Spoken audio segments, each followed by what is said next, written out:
this, okay? It's gone, a goner, but definitely high quality, okay? Extremely beginner friendly. It's just the one, not the two.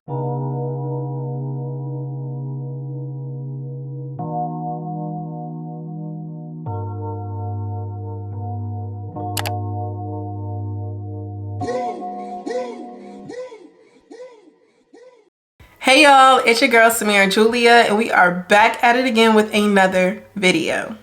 Today we are talking all about cameras, specifically the Sony ZV-E10 and the Sony ZV-1, as well as the pros and cons of each camera, my setup for the camera, and just a few accessories. If you want to see all things techie, please continue watching the video and don't forget to like, comment, and subscribe, as well as turn those post notifications on. I will say a few people have asked me about the quality of these cameras, and honestly, they're amazing. I regularly get questions about my camera that I use for my content on social media, and yeah. Now we are going to get into talking about the Sony ZV-E10 and the Sony ZV-1. Both cameras, I want to mention from the beginning, they are extremely beginner friendly.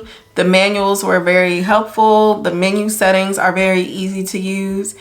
And you can really just turn on both of these cameras and go. I use the 4K setting and I use intelligent auto, and I didn't really have to change much. I mean, the only thing that a lot of people may want to change is maybe like the filter setting if you don't want to filter, or if you want a higher filter, because they do have a softening effect on both cameras. But other than that, you could really take these cameras out the box and go. But the first camera we are going to discuss is the Sony ZV-E10. This is the Sony ZV-E10, and just as a disclaimer, I am filming this on the Sony ZV-1 just so I can show off my camera, of course. This is my go-to camera. I use it for vlogs, for sit-down videos, for photography purposes. And this is the one right here. This is my go-to camera. I definitely use it for everything. Definitely beginner friendly, but definitely high quality, okay? So now we are going to get into the pros and cons of this camera. The first pro is the fact that the lens on this camera is interchangeable, okay? So you can switch out the lens based off of the type of videos, photos, or just content in general that you're trying to create.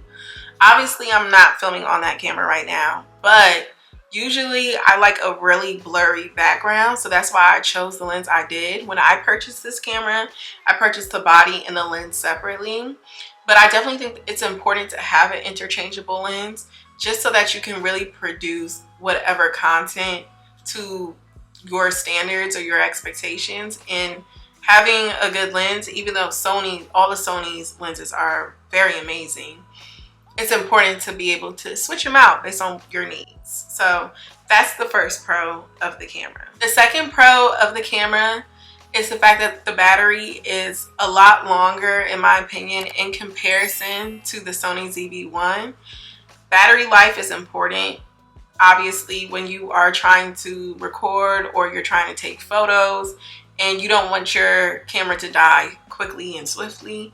And so in comparison to the Sony ZV-1, the battery is definitely a whole lot better. So that's the next pro for the camera for me. The next pro that I have is that when I'm trying to show detailed shots, that I feel like the quality on the Sony ZV-E10 is amazing, okay? And specifically with the lens that I have, it blurs the background and the camera really picks up products very well when I am shooting and trying to show off certain things. So that's definitely a huge pro for me, especially when I'm doing like makeup videos and I'm trying to show products. It definitely is extremely helpful. The next pro is that the internal mic on the camera is definitely really good. You don't need an external mic for this camera, but I use one just because it's helpful to me. On its own, I will say that I didn't need to purchase an additional mic. So that has been definitely wonderful. And last but not least, the quality, as mentioned before, on this camera is just so amazing. I really just feel like my content has really elevated once I purchased this camera. Obviously, you know, you can start off with anything. Like I said, I started my YouTube off with a iPhone and then I switched to the Sony ZV-1, but the Sony ZV-E10 just really took it there, okay? I feel like the colors are very vibrant. I don't really have to color grade that much. And I just use it on the auto setting and the intelligent auto. Chef's kiss, okay? Really no issues there, and I really enjoy using this camera.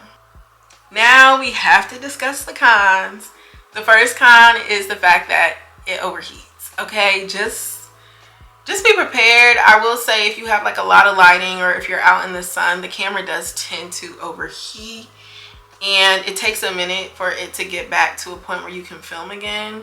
So that can be frustrating, obviously, when you're trying to film for extended periods of time, or if you're trying to take photos outside in the sun for extended periods of time. It can be very frustrating. So that's definitely the first con. The second con is based on the lens you get. Like I said, I don't have the kit lens, but with the lens that I do have, I will say that it's not very compact. It is a challenge sometimes when I want to be out and want to carry like a cute little purse. This is not the camera for that, okay? So it's definitely great quality for vlogging, but as far as the literal compactness of the camera, definitely not there. Last but not least, the next con is the fact that it's heavy. With the lens that I chose, but I also feel like the body of this camera is definitely heavier than my Sony ZV-1, which makes sense. It's a larger camera, and larger camera means a bigger battery, which means better like battery life, but definitely a con for the camera.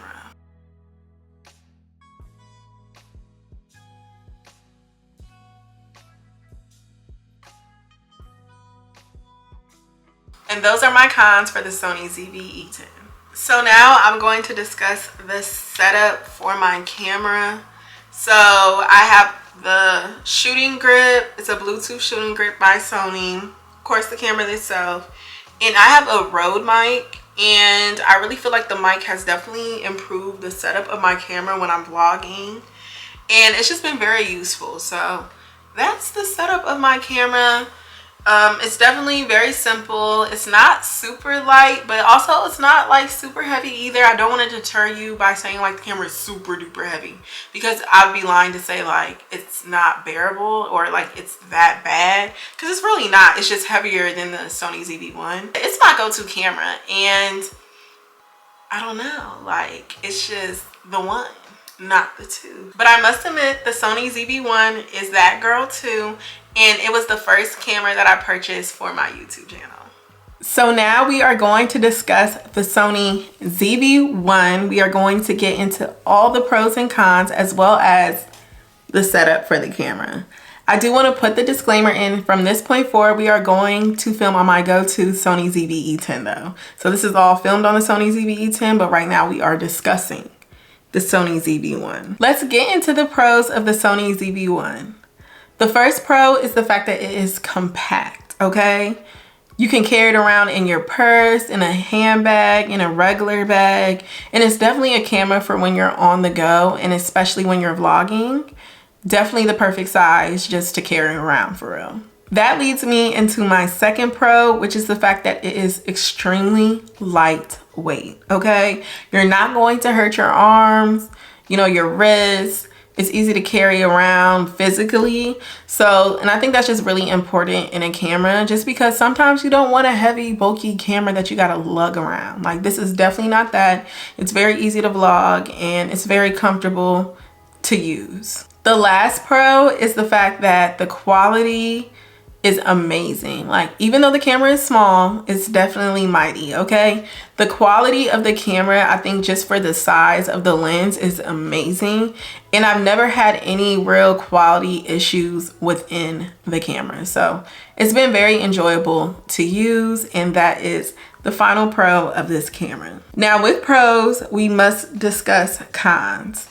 The first con is just like the Sony ZV-E10, it does not have a flash on the camera, okay? It does not come with the flash, which means that in dimmer settings, it doesn't perform the best as far as taking pictures or videos.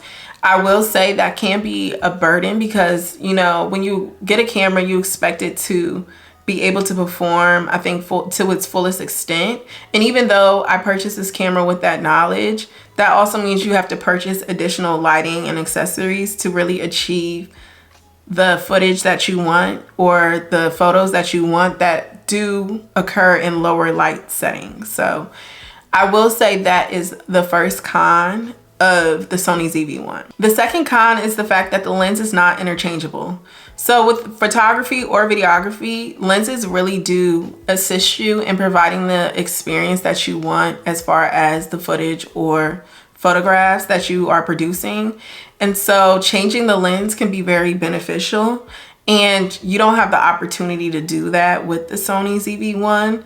The lens is the lens, you know? It's not like, oh, it's a kit lens and you can change it out. It is what it is, which means how it functions and how it performs is just how it is. Like, you can't change that, which for more experienced photographers or more experienced vloggers, that may not be the best option for you. But I do feel like it's still a very good lens for the size and for what it is. The third con is the fact that the battery drains fast, okay?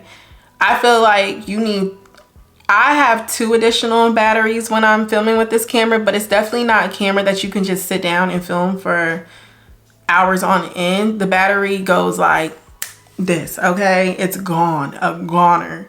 So it's definitely a con for me, just because when I am doing sit down videos like this, I know I'm going to have to, midway through the video, change out the battery with another one, which also means you are purchasing additional batteries, which, you know, for the price point of the camera, while it's still, I feel like a decent price point, because cameras are expensive, it is kind of frustrating when you do have to change out the batteries so often. The final con is the fact that this camera overheats so fast and so bad, okay? It doesn't take much. It takes just a lot of lighting, and for it to run for a few minutes or extended period of time for this camera to overheat, which once again can be frustrating if you're trying to sit down and film, or you're going and you're in the sun and you're taking a lot of pictures.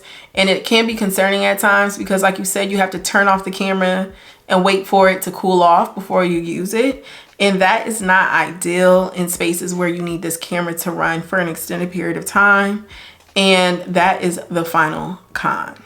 Now we are going to get into the camera setup itself. So for my camera, I have the Sony tripod shooting grip.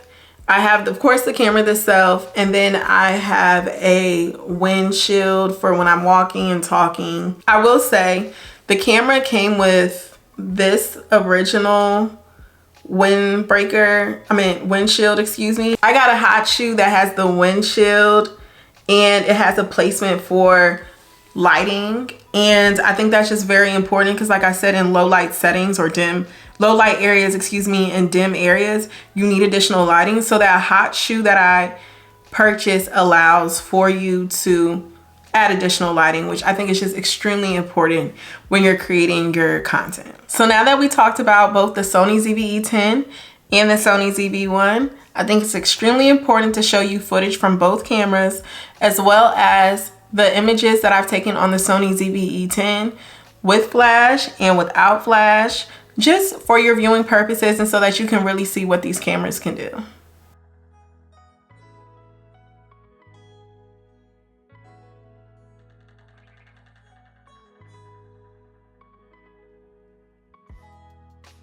Along with the setups for each camera that I have, there are additional accessories that I feel like you could purchase to enhance your experience in using the cameras. The first accessory that I would purchase is an external flash. I specifically use the Sony external wireless flash. It's not rechargeable, so along with the flash, I do have rechargeable AA batteries, which means I don't have to keep purchasing AA batteries for the flash. That's the only con, is that it's not rechargeable, but otherwise it's very useful in low light and dim settings, because as stated before, the cameras do not come with a flash on them. So I do feel like it's important to purchase an external flash if you are going to use it for photography reasons. The next accessory that I would purchase for the camera is a SD card reader. I think it's important to have an SD card reader, not only for whatever laptop that you have, but also for your phone because you can transport videos and images directly to your device. I have an iPhone and a MacBook, so my SD card readers are for those specific devices. I will say that I'm showing you two because one of them I originally had for my laptop and the other adapter was for my phone. Now I have an iPhone 15, so I don't need the second one, but it is useful if I'm out and I take a picture of somebody and I could just put it directly on their phone, because a lot of people who do have iPhones have the version before the iPhone 15. The next accessory that I would purchase is a lens cleaner. I got mine off of Amazon, I believe. And it comes with a brush and a little spongy section. And basically it's really good to just clean off the camera lens at times. You know, you don't know if you're in an environment where there may be dust or something, and you know, anything can get on the lens. So I feel like it's really useful for both cameras, just because you don't want to have a dirty lens if you're filming on the cameras, especially cameras that you spend so much money on. So yes, that's really important, and I definitely think it's an important accessory to have. The next accessory I would purchase is a windscreen that has an additional space for another accessory, such as lighting, such as a microphone, just so that you can get the most bang for your buck out of your camera. I think that's important just because you can use them for both cameras, but you don't want to walk and then like you hear the wind or just things moving past you. So that's a very important accessory to have. Last but definitely not least, I suggest having a Bluetooth shooting grip. I use Sony specifically, just so that it's easy to carry and stabilize your camera. It's definitely an accessory, obviously I mentioned before in both my setups, but I definitely think it's an important one to have. There are other accessories like it on the market. I just use Sony's just to keep it with my Sony products, but it's definitely been very helpful, especially if you're a vlogger and you're just walking around, but definitely useful for the cameras. I hope you enjoyed this video. I'm thankful for you watching. If you have any advice regarding these cameras, any experience with these cameras, or if you plan to purchase one, please drop it in the comment section below. Thank you again for watching, and don't forget to like, comment, subscribe, and turn those post notifications on.